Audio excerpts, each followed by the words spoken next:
Edukacija budućih vozača kao i početnika veoma je važna za bezbednost svih učesnika u saobraćaju. Zbog toga je Nacionalna vozačka akademija ovoga puta svoja vrata otvorila učenicima saobraćajne škole iz Tešnja u Bosni i Hercegovini, koji su imali priliku da prođu kroz specijalno osmišljen edukativni program koji obuhvata teorijsku i praktičnu nastavu. Evo šta o akciji kažu profesori ove škole. Ja sam oduševljen s onim što sam vidio, mislim da mladi vozači puno toga mogu naučiti kako bi saobraćaj bio bezbedniji za sve nas u budući.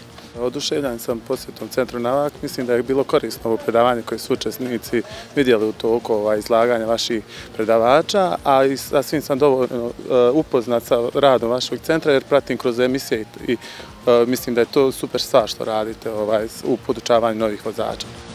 Đacima je pružena mogućnost da slušaju teorijska predavanja, upoznaju se sa simulacijom prevrtanja automobila i čelnog sudara, a potom i da na stazi centra Navak u potpuno kontrolisanim i bezbednim uslovima posmatraju demonstracije nekih kritičnih situacija kojih čekaju sutra kada postanu vozači i uđu u saobraćaj. Nas je zanimalo kakvo je mišljenje polaznika koji su prošli kroz ovaj program. Prešli smo prevrtanje, prešli smo pad pri brzini 5 km/h i udar, sasvim smo zadovoljni i volili smo opet ući.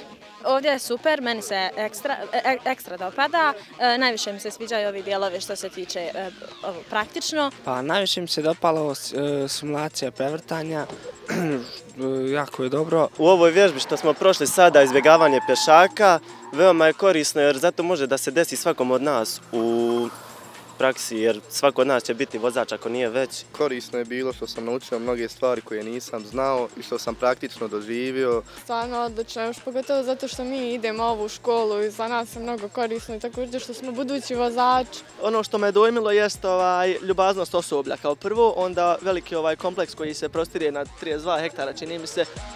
Očigledno je da je ovakva vrsta obuke i saobraćajne edukacije potrebna ne samo učenicima srednjih stručnih škola, već i svim ostalim mladim vozačima.